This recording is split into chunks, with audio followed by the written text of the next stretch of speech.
नमस्ते दोस्तों, स्वागत है आपका एनीमिस्टवर्स पर, जहां आपको मिलेगा हर मैनहवा का डिटेल्ड एक्सप्लेन बिल्कुल सिंपल और इंटरेस्टिंग स्टाइल में। चाहे बात हो एक्शन की, फैंटेसी एडवेंचर की या फिर उन इमोशनल मूवमेंट्स की, यहां हर कहानी होगी आसानी से समझ आने वाली और दिलचस्प ब्रेकडाउन के साथ। और हाँ दोस्तों, अगर आपको वीडियो पसंद आए तो चैनल को सब्सक्राइब करना, वीडियो को लाइक करना, अपने थॉट्स कमेंट में बताना और अपने दोस्तों के साथ शेयर करना बिल्कुल मत भूलना। तो तैयार हो जाइए, क्योंकि ये है एनीमिस्टवर्स। ये बस एक शक्ति का खेल है। फैंग युआन ने हल्के से भौहें सिकोड़ी। अपनी अंतर्जनन और 500 साल के जीवन अनुभव के आधार पर वो एक साजिश की बू सूंघ सकता था। उसकी आंखें चमकी और उसने अपनी भौहें ढीली की। मुझे अभी थोड़ी भूख लगी है, तुम सही समय पर आई। अंदर आओ, उसने कहा। दरवाजे के बाहर खाने का डिब्बा लिए हुए शेन कुई ने उसका जवाब सुनकर ठंडी मुस्कान दी। लेकिन जब उसने दरवाजा खोला तो उसके चेहरे पर केवल कोमल और विनम्र भाव बचे थे। युवा मालिक फैंग युआन, खाना और शराब की खुशबू बहुत अच्छी है। मैं इसे डिब्बे में ही सूंघ सकती हूँ। उसकी आवाज मधुर थी, जिसमें थोड़ी लालसा और चापलूसी थी। उसने खाने का डिब्बा छोटी मेज पर रखा और व्यंजनों को निकालकर अच्छे से सजाया। खाना वाकई बहुत सुगंधित और स्वादिष्ट था। इसके बाद उसने 2 शराब के प्याले निकाले और शराब डाली। आइए युवा मालिक, बैठिए। आपकी नौकरानी ने आज हिम्मत जुटाई है और युवा मालिक के साथ एक प्याला पीना चाहती है। वो फूल की तरह मुस्कुराई, फैंग युआन के पास गई। उसने नन्हा सा साहस दिखाते हुए उसका हाथ पकड़ा और उसे खींचकर मेज के पास कुर्सी पर बैठाया। फिर वो उसकी गोद में बैठ गई और अपने कोमल शरीर को फैंग युआन के सीने से टिका दिया। एक डरपोक और प्यारी औरत की तरह व्यवहार करते हुए उसके कान में फुसफुसाई, युवा मालिक फैंग युआन, आपकी नौकरानी हमेशा से आपको पसंद करती है। इससे कोई फर्क नहीं पड़ता कि आपका ग्रेड क्या है। मैं हमेशा आपके पास रहना चाहती हूँ, आप पर निर्भर रहना चाहती हूँ और आपको सांत्वना देना चाहती हूँ। आज रात आपकी नौकरानी आपको अपना शरीर देना चाहती है। उसने आज वाकई सज संवर कर तैयार किया था। उसने गालों पर रूज लगाया था, उसके होंठ चेरी पाउडर जैसे थे। जब वो उसके कान में फुसफुसाई तो एक नाजुक और युवा सांस ने फैंग युआन के कानों को गुदगुदाया। चूंकि वो उसकी गोद में बैठी थी, फैंग युआन आसानी से उसके सुडौल शरीर को महसूस कर सकता था। उसकी लचीली जांघें, उसकी पतली कमर और उसका मुलायम सीना। युवा मालिक, मैं आपको खुद शराब पिलाऊंगी। शेन कुई ने शराब का प्याला उठाया, सिर उठाकर एक घूंट लिया। फिर उसकी आंखें फैंग युआन पर टिक गईं। उसके छोटे चेरी जैसे होंठ थोड़े खुले, धीरे धीरे उसके मुंह की ओर बढ़े। फैंग युआन का चेहरा उदासीन था, जैसे कि उसकी गोद में कोई युवती नहीं बल्कि एक मूर्ति का टुकड़ा हो। जब उसने फैंग युआन का भाव देखा तो शेन कुई को पहले थोड़ा असहज महसूस हुआ, लेकिन जब उसके होंठ उसके होंठों से सिर्फ 1 इंच दूर थे तो वो आश्वस्त हो गई। मन ही मन हंसते हुए सोचा, तुम अभी भी नाटक कर रहे हो। बस तभी फैंग युआन ने तिरस्कार भरे लहजे में कहा, तो ये बस एक शक्ति का खेल है। 1 शेन कुई का चेहरा कड़ा हो गया और उसने अपने मुंह में शराब निगल ली, झूठी चापलूसी करने की कोशिश की। युवा मालिक फैंग युआन, आप क्या कह रहे हैं? फैंग युआन की आंखों में ठंडी चमक थी। उसने शेन कुई की आंखों में देखा, साथ ही अपना दाहिना हाथ उसकी बर्फ सी सफेद गर्दन पर रखा, धीरे धीरे उस पर दबाव डालते हुए। शेन कुई की पुतलियां सिकुड़ गईं और उसकी आवाज में घबराहट थी। युवा मालिक, आप मुझे दुख पहुंचा रहे हैं। फैंग युआन ने कोई जवाब नहीं दिया, लेकिन उसकी गर्दन पर उसकी पकड़ और मजबूत हो गई। युवा मालिक फैंग युआन, आपकी नौकरानी को थोड़ा डर लग रहा है। शेन कुई को अब सांस लेने में कठिनाई हो रही थी। वो घबराई हुई दिख रही थी। एक नरम हाथों की जोड़ी अनजाने में फैंग युआन के हाथ को पकड़ने की कोशिश करने लगी, उसे हटाने की कोशिश में। लेकिन फैंग युआन का हाथ लोहे की तरह मजबूत था, जिसे हटाना असंभव था। लगता है चाचा और चाची ने तुम्हें मुझे बहकाने और फंसाने के लिए भेजा है। इसका मतलब है कि नीचे पहले से ही लोग तैनात हैं, है ना? फैंग युआन ने ठंडे स्वर में हंसते हुए कहा, लेकिन तुम अपने आप को क्या समझती हो? मेरे खिलाफ रणनीति बनाने आई हो, अपने सीने पर सड़े हुए मांस के 2 ढेरों के साथ। ये कहते हुए उसका बायां हाथ उसके सीने पर चढ़ गया और उसने उसके मुलायम स्तनों को बेरहमी से पकड़ लिया, जिससे वे एकदम से विकृत हो गए। उसके सीने से तीव्र दर्द उठा। शेन कुई की आंखें गोल और चौड़ी हो गईं। दर्द इतना तीव्र था कि उसकी आंखों में आंसू भर आए। वो चीखना चाहती थी, लेकिन फैंग युआन ने उसकी गर्दन को इतनी मजबूती से पकड़ रखा था कि अंत में वो केवल कुछ बार सिसक सकी। फिर उसने जोरदार प्रतिरोध शुरू किया, क्योंकि वो वाकई दम घुटने की कगार पर थी। लेकिन तभी फैंग युआन ने धीरे धीरे अपनी पकड़ ढीली की। शेन कुई ने तुरंत अपना मुंह खोला और लालच से हवा में सांस ली। उसकी सांस इतनी उत्सुक थी कि उसे जोरदार खांसी का दौरा पड़ गया। फैंग युआन हल्के से हंसा, अपनी हथेली फैलाकर। उसने धीरे से उसके गाल को सहलाया। उसका लहजा बेपरवाह था जब उसने कहा, शेन कुई, क्या तुम्हें लगता है कि मैं तुम्हें मार सकता हूं या नहीं? अगर फैंग युआन उस पर दुष्ट और जोरदार आवाज में चिल्लाता तो शेन कुई शायद उग्र प्रतिकार करती। लेकिन जब फैंग युआन ने मुस्कुराते हुए हल्के स्वर में पूछा कि क्या वो उसे मार सकता है या नहीं, तो शेन कुई को अपने दिल के तह से गहरा डर महसूस हुआ। वह डर गई थी। उसने आतंक भरे चेहरे से फैंग युआन को देखा, इस युवक को पूरे चेहरे पर मुस्कुराते हुए देखा। इस क्षण में शेन कुई ने अपने आप से कसम खाई कि वो अपने पूरे जीवन में उसकी आंखों को कभी नहीं भूलेगी। ये आंखों की जोड़ी किसी भी भावना से रहित थी, गहरी और गहन, एक प्राचीन गहरे तालाब की तरह जिसमें एक भयानक जानवर छिपा हो। इन आंखों की नजर के तहत शेन कुई को ऐसा लगा जैसे वो बर्फ और हिम के बीच नग्न हो। मेरे सामने वाला व्यक्ति निश्चित रूप से मुझे मारने की हिम्मत रखता है, मुझे मार सकता है। हे भगवान, मैंने इस तरह के शैतान को क्यों उकसाया? शेन कुई का दिल पछतावे से भरा था। इस क्षण वो भागने की लालसा रखती थी, लेकिन अभी वो उसकी गोद में थी। वो भागने की हिम्मत नहीं कर सकी, यहां तक कि कोई हरकत करने की हिम्मत भी नहीं जुटा पाई। उसके पूरे शरीर की मांसपेशियां तन गई थीं, उसका कोमल शरीर कांप रहा था। उसका चेहरा कागज की तरह सफेद था और वो एक भी शब्द नहीं बोल पाई। चूंकि तुम एक निजी नौकरानी के रूप में इतने सालों से मेरी सेवा करती रही हो, मैं इस बार तुम्हें नहीं मारूंगा। चूंकि तुम गुलामी से बचना चाहती हो, मेरे छोटे भाई के पास जाओ, वो मूर्ख और भोला है। फैंग युआन ने अपनी मुस्कान वापस ली और उसके गाल को थपथपाया, उसका लहजा सादा जैसे पानी। आह भरते हुए उसने अंत में कहा, तुम जा सकती हो। शेन कुई लकड़ी के टुकड़े की तरह मूर्ख बनी बाहर निकल गई। वो डर से थरथरा रही थी और उसे नहीं पता था कि वो फैंग युआन नामक शैतान के पास से कैसे निकल पाई। छाया में छिपे लोग भ्रमित दिखे जब उन्होंने शेन कुई को इतना हिल हुआ देखा। उन्होंने वाकई इतना सुंदर जाल बिछाया था, ये मेरे पिछले जीवन से भी अधिक नवीन है। हे चाचा और चाची, आपकी इस दयालुता को मैं गहरे से याद रखूंगा। शेन कुई के जाने के कुछ देर बाद फैंग युआन भी उठ खड़ा हुआ और चला गया। चाहे कुछ भी हो, वो अब इस निवास में नहीं रह सकता था। एक बुद्धिमान व्यक्ति खतरे को देखकर उसे कम करता है, एक शैतान के लिए और क्या कहना। जब ताकत पर्याप्त नहीं होती, केवल मूर्ख ही खुद को खतरे में डालता है। सराय मालिक, क्या आपके पास कोई कमरा उपलब्ध है? फैंग युआन गांव की एकमात्र सराय में आया और कीमत पूछी। हाँ, दूसरी मंजिल और तीसरी मंजिल पर कमरे हैं। न केवल ये सस्ता है, कमरे भी साफ और स्वच्छ हैं। पहली मंजिल कैफेटेरिया है, सराय के मेहमान यहां आकर खा सकते हैं। यहां ये सेवा भी है कि सराय के कर्मचारियों से खाना आपके कमरे में मंगवाया जा सकता है। सराय मालिक ने पूरे आतिथ्य के साथ फैंग युआन का स्वागत किया। ये सराय गांव की एकमात्र थी, लेकिन व्यवसाय बहुत अच्छा नहीं था। वास्तव में ये कुछ हद तक सुनसान थी। केवल जब वार्षिक व्यापारी कारवां किंग माओ पर्वत पर व्यापार करने आता था, तब सराय लोगों से भरी होती थी। फैंग युआन को थोड़ी भूख लगी थी, इसलिए उसने सराय मालिक को 2 पूर्ण गोल्ड प्राइमल स्टोन्स दिए। मुझे रहने के लिए एक अच्छा कमरा दीजिए और 2 जार शराब, 3-4 अलग अलग व्यंजन तैयार कीजिए, बाकी बचा हुआ मुझे लौटा दीजिए। हो गया। सराय मालिक ने 2 प्राइमल स्टोन्स लिए और पूछा, क्या आप अपने कमरे में खाना चाहेंगे या हॉल में खाएंगे? फैंग युआन ने आकाश की ओर देखा। बारिश रुक गई थी और शाम होने वाली थी। वो हॉल में खा सकता था और खाने के बाद सीधे गांव के बाहरी इलाके में जा सकता था, फ्लावर वाइन मॉन्ग के खजाने की खोज जारी रखने के लिए। इसलिए उसने जवाब दिया, मैं हॉल में खाऊंगा। सराय में एक भोजन कक्ष था, वहां 1 दर्जन वर्गाकार मेजें थीं, प्रत्येक मेज के चारों ओर 4 लंबी बेंच थीं। मेजों के बीच में विशाल और मोटे खंभे थे जो सराय को सहारा दे रहे थे।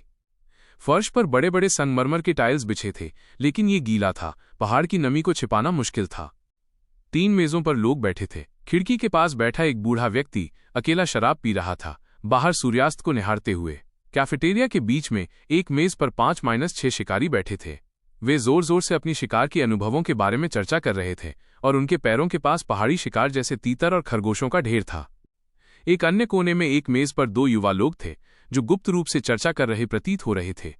उनकी आकृतियां अंधेरे में छिपी थीं, उन्हें देखना मुश्किल था और उनका लिंग जानना और भी कठिन था। फैंग युआन ने दरवाजे के सबसे नजदीक वाली मेज पर बैठने का फैसला किया। जल्द ही मेज पर व्यंजन परोसे गए। मेरे सी ग्रेड की प्रतिभा के साथ मूनलाइट गू को शुद्ध करने के लिए मुझे प्राइमल स्टोन्स उधार लेने होंगे। अगर मेरा भाग्य अच्छा रहा और इस मूनलाइट गू की इच्छा शक्ति मजबूत नहीं हुई तो मुझे केवल 5 टुकड़ों की जरूरत होगी। लेकिन अगर ये जिद्दी निकला तो मैं मुश्किल में पड़ सकता हूं, शायद कम से कम 8 टुकड़ों की जरूरत होगी। गू जीवित प्राणी है, इसलिए उनके पास जीवित रहने की इच्छा होना स्वाभाविक है। कुछ गू की इच्छा शक्ति मजबूत होती है और वे हमेशा शुद्धिकरण प्रक्रिया का विरोध करते हैं। कुछ गू की इच्छा शक्ति कमजोर होती है, शुद्धिकरण के दौरान वे असहाय रूप से समर्पण कर देते हैं। एक बार जब कोई विरोध नहीं होता तो शुद्धिकरण प्रक्रिया आसान हो जाती है। इस समय मेरे पास केवल 6 प्राइमल स्टोन्स हैं, लेकिन मैंने 2 सराय के मालिक को दे दिए, इसलिए मेरे पास 4 टुकड़े बचे हैं। ये पर्याप्त नहीं है। इस दुनिया में प्राइमल स्टोन स्थानीय मुद्रा हैं और उनकी खरीद शक्ति बहुत मजबूत है। एक सामान्य 3 लोगों का परिवार 1 महीने में अधिकतम 1 प्राइमल स्टोन खर्च करता है। लेकिन जब बात गू मास्टर की आती है तो प्राइमल स्टोन्स की खपत अधिक होती है। उदाहरण के लिए फैंग युआन को लें, केवल गू को शुद्ध करने के लिए उसे औसतन 7 प्राइमल स्टोन्स की जरूरत होगी, और ये केवल मूनलाइट गू के लिए है। अगर उसे वास्तव में लीकर वर्म मिल गया तो फैंग युआन की ग्रेट प्रतिभा के साथ उसे शुद्ध करने के लिए कम से कम 1 दर्जन और स्टोन्स की जरूरत होगी। दूसरे शब्दों में अभी मेरी स्थिति यह है, माइनस अगर मुझे लीकर वर्म मिल भी गया तो मेरे पास जरूरी प्राइमल स्टोन्स नहीं है। फिर भी मुझे खोजबीन करनी होगी, क्योंकि इस बात की बहुत अधिक संभावना है कि फ्लावर वाइन मॉन्क के खजाने में प्राइमल स्टोन्स की बहुत आयत हो। ये कोई मुश्किल अनुमान नहीं था। फ्लावर वाइन मॉन्क एक रैंक 5 गो मास्टर था। डेमोनिक फ्रैक्शन के इतने प्रसिद्ध शक्तिशाली योद्धा के लिए प्राइमल स्टोन्स, जो गू मास्टर की खेती के लिए आवश्यक वस्तु हैं, कैसे नहीं हो सकते। 1. शक्ति का खेल रणनीतियां, जो किसी व्यक्ति की शक्ति या प्रभाव को बढ़ाने के लिए प्रदर्शित की जाती हैं या इरादा रखती हैं। हरी बांस की शराब सुगंधित है। गू मास्टर अपनी शक्ति का प्रदर्शन करता है। अभी सब कुछ फ्लावर वाइन मॉन्क के खजाने पर निर्भर करता है। अगर मुझे ये मिल गया तो मेरी सारी समस्याएं हल हो जाएंगी। अगर मैं इसे नहीं ढूंढ पाया तो ये सारी समस्याएं मेरी खेती की गति को बहुत धीमा कर देंगी। अगर ऐसा हुआ तो मैं अपनी उम्र के लोगों से खेती में पिछड़ जाऊंगा। मुझे समझ नहीं आता। मैंने 1 हफ्ते से ज्यादा समय लेकर वर्म को आकर्षित करने की कोशिश में बिताया, फिर भी मुझे ये क्यों नहीं दिखा। फैंग युआन ने भौहें सिकोड़ी और अपने दिमाग पर जोर डाला। ये ऐसा था जैसे खाना मुंह में डाल लिया हो, लेकिन फिर भी उसका स्वाद ना पता हो। 1. अचानक एक जोरदार शोर हुआ जिसने उसके विचारों को बाधित किया। फैंग युआन ने शोर की दिशा में देखा और उसे एहसास हुआ कि हॉल के बीच में बैठे 6 शिकारी पूरी तरह नशे में थे। उनके आसपास का माहौल उत्तेजित था और उनके चेहरे लाल हो चुके थे। भाई झांग, आओ एक और प्याला पियो। पुराने भाई फेंग, हम भाई लोग तुम्हारी काबिलियत की प्रशंसा करते हैं। तुमने अकेले एक काले चमड़े वाले जंगली सुअर को मार गिराया। क्या मर्द हो। ये प्याला तुम्हें पीना ही होगा, वरना तुम हमारा अपमान करोगे। भाइयों की सच्चाई के लिए धन्यवाद, लेकिन मैं अब और नहीं पी सकता। भाई फेंग अब और नहीं पी सकते। शायद तुम्हें ये शराब अच्छी नहीं लग रही। वेटर, इधर आओ, हमें कुछ अच्छी शराब लाओ। शोर और तेज हो रहा था। ये स्पष्ट था कि समूह ने बहुत पी ली थी। वेटर जल्दी से उनके पास गया और बोला, महानुभाव, हमारे पास अच्छी शराब तो है, लेकिन ये काफी महंगी है। क्या तुम्हें डर है कि हम पैसे नहीं देंगे? जब शिकारियों ने वेटर की बात सुनी तो उनमें से कई खड़े हो गए और वेटर को घूरने लगे। वे या तो लंबे और विशाल थे या मोटे और हट्टे कट्टे, धमकी भरे अंदाज में सक्षम और जोशीले, प्रत्येक में पहाड़ी लोगों का साहस था। वेटर ने जल्दी से कहा, मैं आप साहसी लोगों का तिरस्कार करने की हिम्मत नहीं करता, बस ये शराब वाकई महंगी है। 1 जार की कीमत 2 प्राइमल स्टोन्स है। शिकारी हक्का बक्का रह गए। 2 प्राइमल स्टोन्स निश्चित रूप से सस्ते नहीं थे। मानव से सामान्य औसत परिवार के 2 महीने के खर्च के बराबर था। हालांकि शिकारी सामान्य मनुष्यों की तुलना में शिकार से अधिक कमाते थे, जैसे कि कभी कभी एक काले चमड़े वाला जंगली सुअर आधा प्राइमल स्टोन के बराबर हो सकता था। लेकिन शिकार जोखिम भरा था और एक गलती शिकारी को शिकार बना सकती थी। शिकारियों के लिए सिर्फ 1 जार शराब पीने के लिए 2 प्राइमल स्टोन्स खर्च करना इसके लायक नहीं था। क्या वाकई इतनी महंगी शराब है? लड़के, तुम हमसे झूठ तो नहीं बोल रहे? शिकारी चिल्ला रहे थे, लेकिन उनकी आवाज में थोड़ी घबराहट थी। वे गरिमा के साथ स्थिति से पीछे नहीं हट पा रहे थे। वेटर बार बार कहता रहा कि वो ऐसा नहीं करेगा। भाई फेंग नामक शिकारी ने देखा कि माहौल ठीक नहीं है और उसने जल्दी से कहा, मेरे भाइयों, अब और खर्च न करें। मैं अब और नहीं पी सकता। हम इस शराब को किसी और दिन पी लेंगे। क्या भाई, तुम ऐसा नहीं कह सकते। ये तो... बाकी शिकारी अभी भी चिल्ला रहे थे, लेकिन उनकी आवाजें धीमी पड़ने लगीं। एक एक करके वे अपनी सीटों पर वापस बैठ गए। वेटर भी एक चतुर व्यक्ति था। जब उसने ये देखा तो उसे पता था कि वो अब शराब नहीं बेच सकता।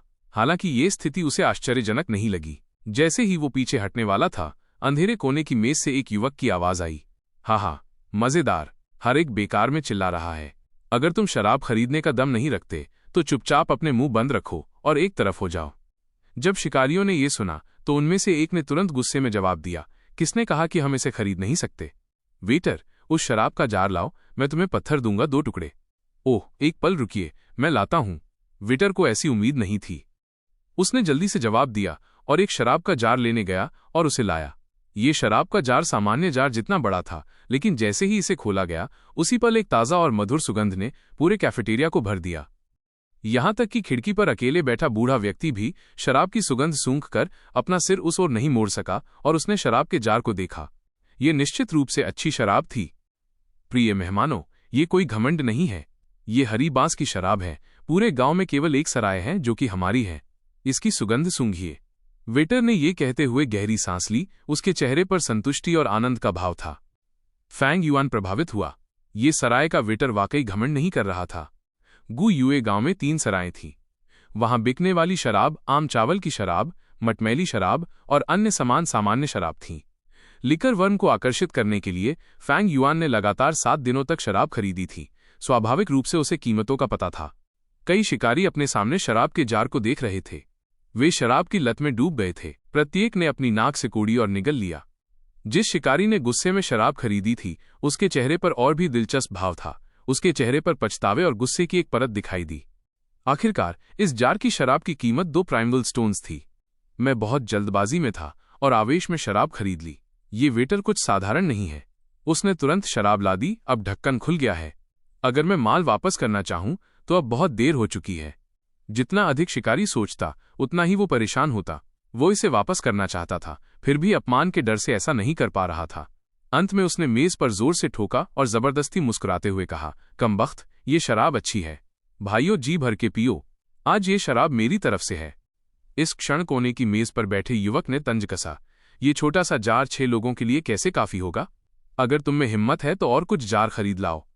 ये सुनकर शिकारी गुस्से से खड़ा हो गया और उसने उस युवक को घूरा जिसने बोला था, बच्चे, तुम बहुत बोल रहे हो।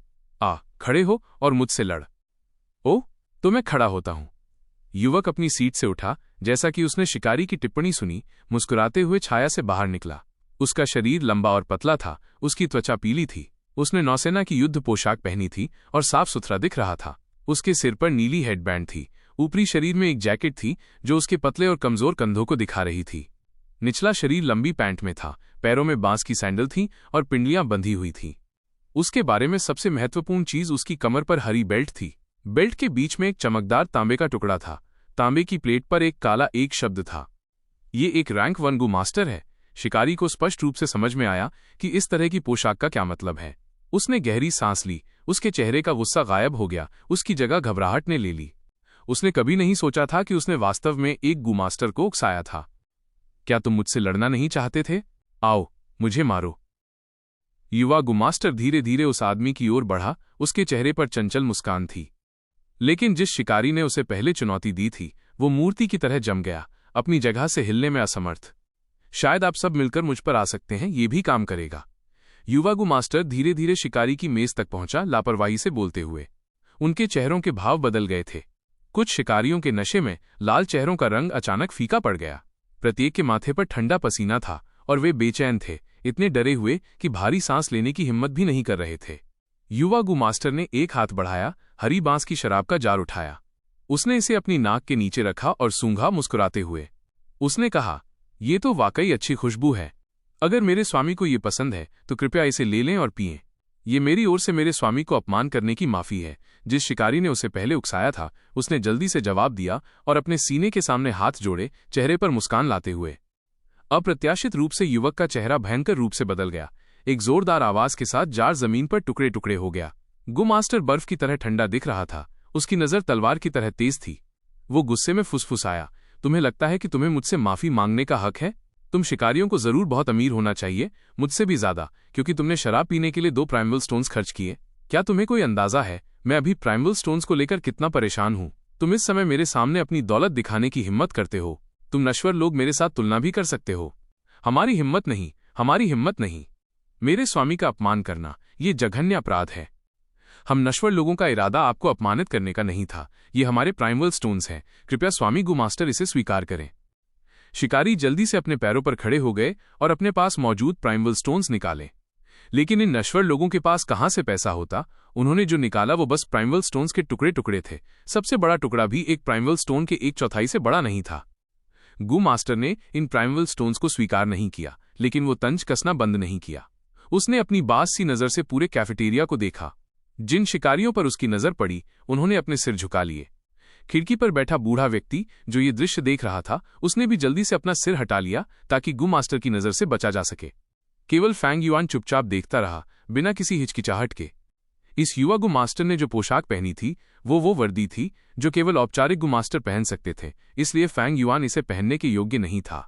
फैंग युआन को यह वर्दी केवल अकादमी से स्नातक होने के बाद कबीले से मिलेगी। युवा गु मास्टर की बेल्ट पर तांबे के टुकड़े पर एक शब्द ये दर्शाता था कि वो रैंक 1 गु मास्टर है।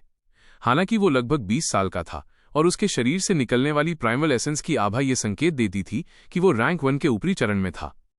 15 साल की उम्र में खेती शुरू करके और लगभग 20 साल की उम्र में केवल रैंक 1 के ऊपरी चरण तक पहुंचना ये दर्शाता था कि इस युवा गु मास्टर की प्रतिभा केवल डी ग्रेड थी, जो फैंग युआन से एक ग्रेड खराब थी।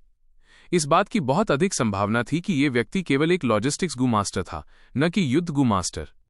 हालांकि ऐसा होने पर भी इन 6 हट्टे-कट्टे शिकारियों का सामना करने के लिए ये पर्याप्त से अधिक था।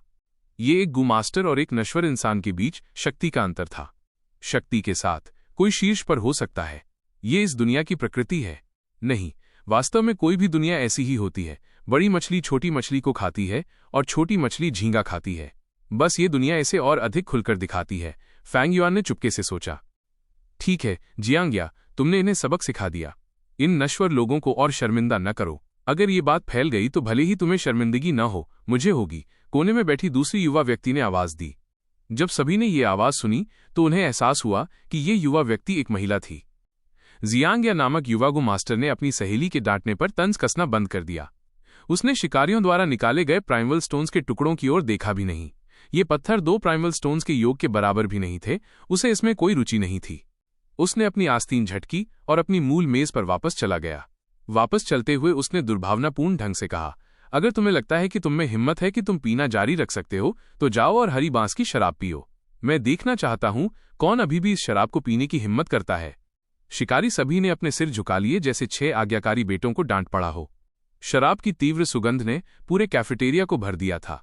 जिस शिकारी ने शराब खरीदी थी उसे इस सुगंध को सूंघकर अपने दिल में दर्द महसूस हुआ। आखिरकार उसने इस शराब पर 2 प्राइमल स्टोन्स खर्च किए थे, फिर भी उसे एक घूंट भी पीने को नहीं मिला। फैंग युआन ने अपनी चॉपस्टिक्स नीचे रख दी। वो पर्याप्त खा चुका था। शराब की सुगंध सूंघते हुए उसकी आंखें एक पल के लिए चमकीं, फिर उसने 2 प्राइमल स्टोन्स निकाले और मेज पर रख दिए। वेटर, मुझे एक जार हरी बांस की शराब दो, उसने उदासीनता से कहा। पूरा दृश्य ठहर गया। जियांग्या नामक युवा गु मास्टर तुरंत अपने कदमों में रुक गया। उसके मुंह के कोने फड़के और उसने सांस छोड़ी। उसने अभी अभी अपनी चेतावनी दी थी, फिर भी उसके खत्म होते ही फैंग युआन ने शराब मांगी। ये ऐसा था जैसे विशेष रूप से उसका अपमान करने और उसके चेहरे पर थप्पड़ मारने के लिए।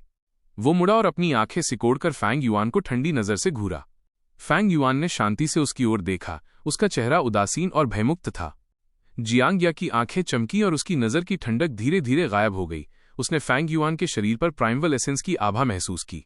उसकी पहचान का एहसास होने पर वो मुस्कुराया और गर्मजोशी से बोला, अरे ये तो एक जूनियर भाई है। बाकी सभी को एहसास हुआ और उन्होंने फैंग युआन की ओर देखने का तरीका बदल दिया। कोई आश्चर्य नहीं कि ये युवा किशोर एक गु मास्टर से जरा भी नहीं डरा, क्योंकि वो स्वयं भी एक था। भले ही वो अभी अकादमी में पढ़ रहा था, उसका दर्जा पहले से ही अलग था। स्वामी गु मास्टर, आपकी शराब।